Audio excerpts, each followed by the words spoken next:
Hello and welcome to this edition of News Today. Without delay, let's have a look at the headlines first. Centre notifies cashless treatment of road accident victim scheme 2025. In a historic milestone, India and United Kingdom successfully concluded free trade agreement. ISRO moves Gaganyaan Mission to first quarter of 2027. Bitcoin trading in India is similar to a sophisticated version of the Hawala system, says Supreme Court. United Nations Development Programme releases Human Development Report 2025. In the first news of the day, we will talk about an important update that could make a real difference in saving lives on Indian roads. The central government has officially notified the cashless treatment of road accident victim scheme 2025, a significant step toward improving post-accident care in the country. The scheme has been launched by the Ministry of Road Transport and Highways using the powers granted under the Motor Vehicle Act 1988. Now, who is eligible under this scheme? Any person who becomes a victim of a road accident involving the use of a motor vehicle on any road in India qualifies for assistance. As for the coverage, accident victims can now receive cashless treatment up to 1.5 lakh rupees at designated hospitals for a maximum period of 7 days from the date of the accident. Let's talk about the implementation. The State Road Safety Council will serve as the nodal agency.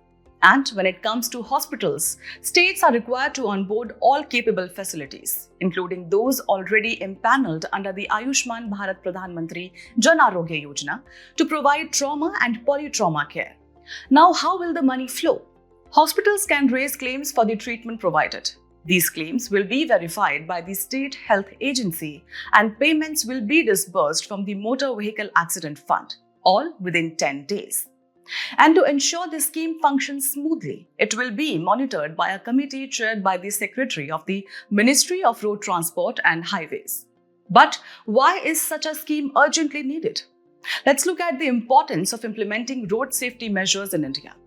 In 2022 alone, India reported approximately 4.6 lakh road accidents, leading to around 1.68 lakh deaths. India sadly ranks highest in the world when it comes to road accidents.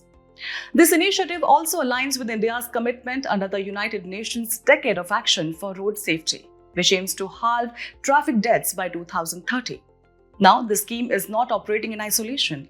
It is part of a broader set of measures taken by India to improve road safety. These include the Motor Vehicles Amendment Act 2019, which imposes strict penalties for traffic violations and promotes the use of technology in enforcement. There are also mandatory road safety audits for all national highway projects, covering the design, construction, and maintenance phases. Further, the government is building a centralized system through the Electronic Detailed Accident Report or EDAR project to maintain real-time accident data. And lastly, the scheme for grant of award to the Good Samaritan continues to encourage bystanders to act quickly by helping accident victims within the crucial golden hour, the first 60 minutes after a traumatic injury. So, with this new cashless treatment scheme and the supporting reforms already in place, India is taking serious steps to ensure that road accident victims get the care they need, quickly, efficiently, and without financial burden. In a historic development, India and the United Kingdom have officially concluded their Free Trade Agreement or FTA, marking the end of a nearly 3-year-long negotiation process. This comprehensive deal is set to redefine the trade and economic partnership between the two nations. Let's begin with the key highlights of the India-UK FTA. One of the most significant aspects is the elimination of tariffs on about 99% of tariff lines, covering almost 100% of the trade value.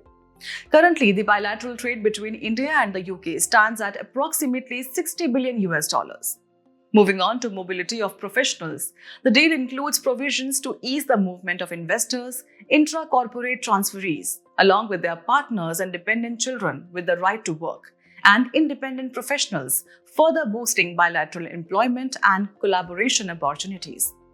In a move that will benefit Indian workers in the UK, the agreement introduces a double contribution convention. This will exempt Indian workers and their employers from paying UK social security contributions for a period of 3 years.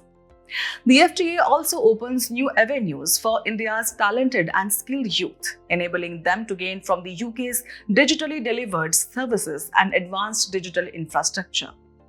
On the exports front, Indian sectors such as textiles, marine products, leather, footwear, engineering goods, auto parts, and organic chemicals will gain better access and competitiveness in the UK market. The services sector will also see major gains. Services like IT or ITES and financial services will benefit through new opportunities and job creation under this agreement. The FTA also aims to address non-tariff barriers, promote good regulatory practices, and facilitate smoother trade operations between both nations. Now, just to quickly recap what an FTA or Free Trade Agreement means. It's a pact between countries or regional blocs aimed at reducing or eliminating trade barriers to enhance trade. India currently has FTAs with countries like Japan, South Korea, Sri Lanka, Singapore, ASEAN, and Malaysia, among others. The scope of these agreements typically covers trade in goods and services, but can also extend to intellectual property rights, investments, government procurement, and competition policy. So, as India and the UK move forward with this landmark agreement, it promises a significant boost for trade, investment, and people-to-people ties between the two countries.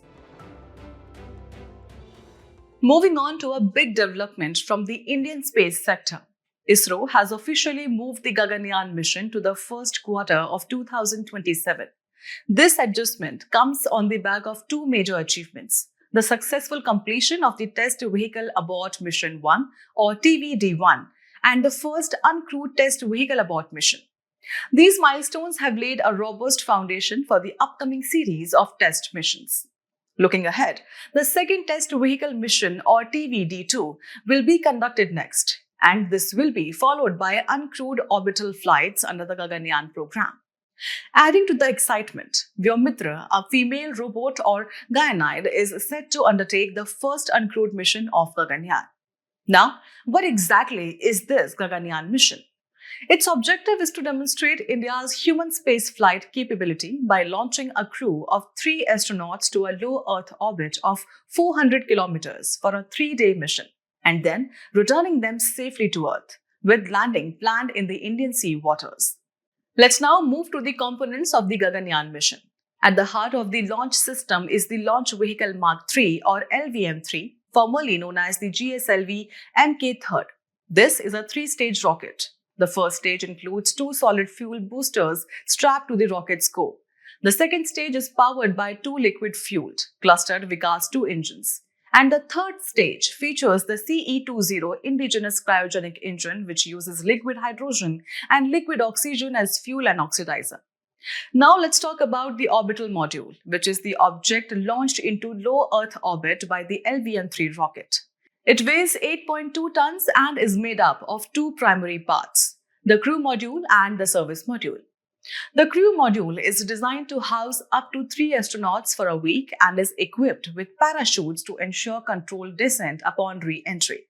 It includes an environmental control and life support system that manages temperature, air quality, waste, and fire safety within the module. For additional security, it also features a crew escape system to safeguard astronauts in case of any ascent malfunction. The service module, on the other hand, provides propulsion to raise the orbital module's altitude after separation from the launch vehicle and also helps propel the module back toward Earth. Key components of the orbital module include the apex cover, boat tail, heat shield, viewport, umbilical retention and severance system, radiator, and the propulsion bay. With these components and systems in place, ISRO is steadily progressing towards sending Indian astronauts into space. Moving on, we will be discussing an intriguing observation made by the Supreme Court of India. It compared cryptocurrency trading in the country to a sophisticated version of the Hawala system. This remark came during the hearing of a bail application where the court highlighted the absence of a clear regime to regulate virtual currencies. Now, to fully understand this comparison, let's take a closer look at what cryptocurrency and Hawala are and how they might be linked. Starting with cryptocurrency. It is a form of digital currency based on blockchain technology that uses a unique software code. Examples include Bitcoin, Ethereum, and many others. Blockchain, which lies at the heart of cryptocurrencies, is essentially an open source database, a public ledger that is distributed across a decentralized network of computers. It forms a permanent and transparent record of transactions between parties. Some of the key features of cryptocurrency include the fact that it is non-fiat, meaning it functions independently of any government or central bank. It also has no intrinsic value. Now, let's shift focus to Hawala, a completely different yet surprisingly comparable system. Hawala is an informal channel used for transferring funds from one location to another through service providers known as Hawaladars. This process operates regardless of the nature of the transaction. The defining feature of the Hawala is the element of trust. Transactions do not involve actual movement of cash. Instead, Hawaladars settle debts among themselves, often without any paper trail. So, how are the two connected? Let's explore the nexus between Hawala and cryptocurrency. In blockchain networks, the nodes or individual computers can be likened to Hawaladars. These nodes maintain the system through mutual trust and consensus, much like the informal trust network of Hawala. To understand this better, let's walk through how a transaction works in blockchain and how it parallels the Hawala system. A transaction is requested. In Hawala term, this would be the sender approaching the Hawaladar. A block representing that transaction is created. This is like using a unique encryption key. In Hawala, a similar role is played by secret passcodes shared between parties. That block is sent to all nodes in the network, or nodes acting as Hawaladars. These nodes validate the transaction through consensus. Once verified, the block is added to the blockchain. This means the transaction is recorded anonymously. And finally, the transaction is complete, akin to the receiver in Hawala getting the funds. There are several reasons for the rising nexus between these two systems. First, both operate outside the traditional banking system. They are unregulated and unreported, making them vulnerable to being used for illicit activities. Second, they are often cheaper alternatives since they are not subjected to high commissions or currency exchange fees. Third, there's a lack of transparency in both systems. While cryptocurrency transactions are recorded anonymously on a public ledger, Hawala transactions are done in cash without any documentation. And finally, both rely on unique codes. In cryptocurrency, it's an encryption key. In Hawala, it's a passed code shared between Hawaladars. So while cryptocurrency and Hawala may appear worlds apart at first glance, the Supreme Court's analogy brings to light some deeply rooted similarities, particularly in how both systems operate on trust, secrecy, and remain outside the formal financial setup.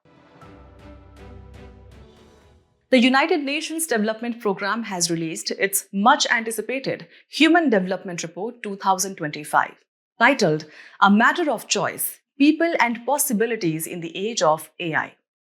This report sheds light on the intersection of human progress and artificial intelligence.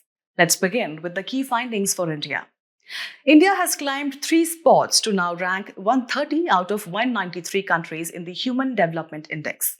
With an HDI value of 0.685, the country continues to remain in the medium human development category. Now, a quick refresher. HDI is a composite index that measures average achievements in 3 basic dimensions: a long and healthy life, knowledge, and a decent standard of living. On the health front, India's life expectancy has risen to 72 years as of 2023, the highest recorded since the index began. Moving to education, the average mean years of schooling in India now stands at 13 years, up from just 8.2 years in 1990, a notable leap. But despite these improvements, the report also points out ongoing challenges.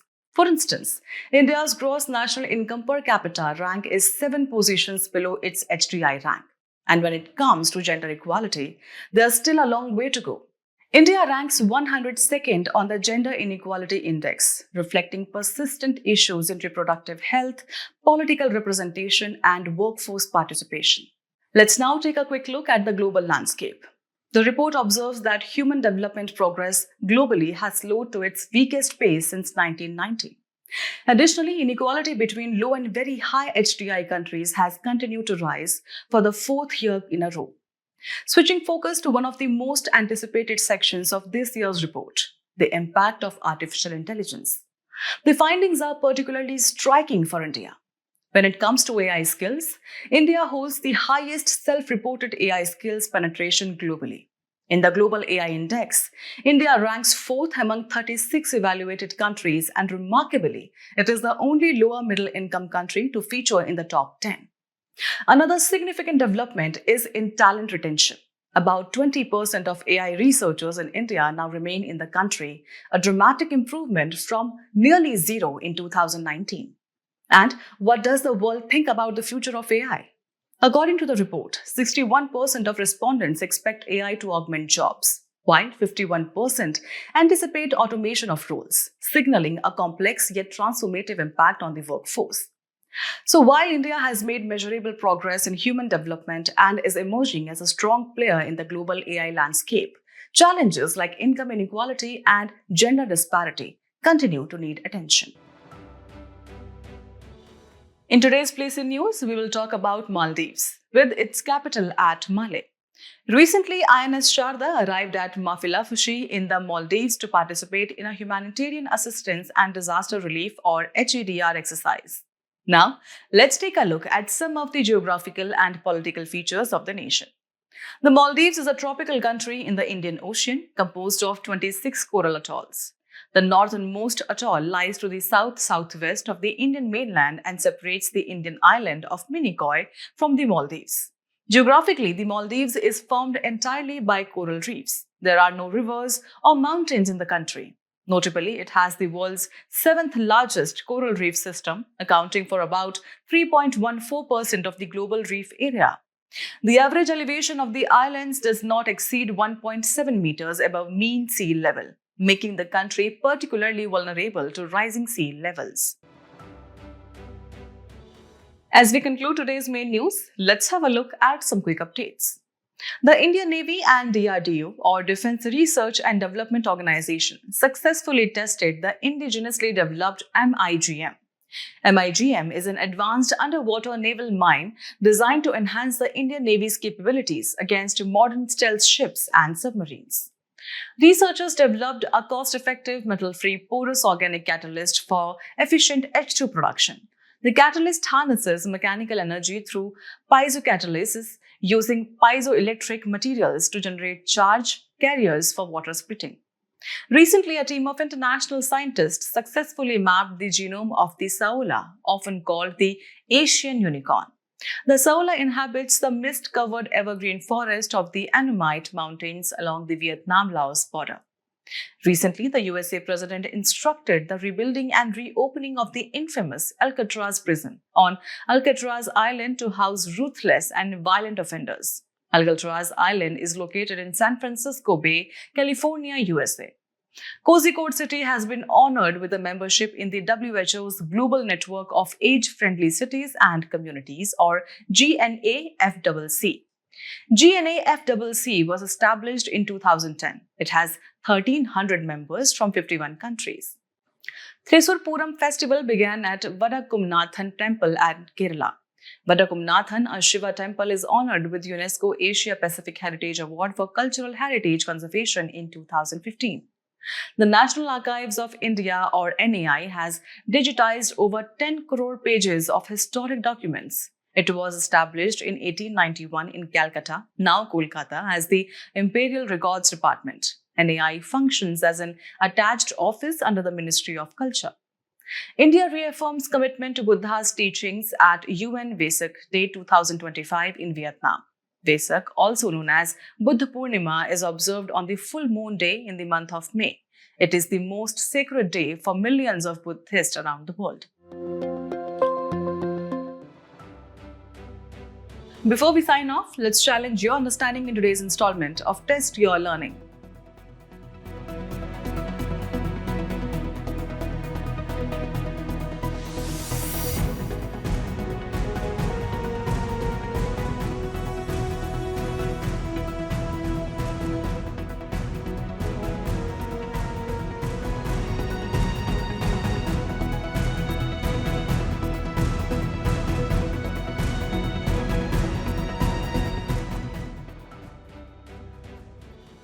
Thank you for joining us. We hope you found this episode of News Today engaging.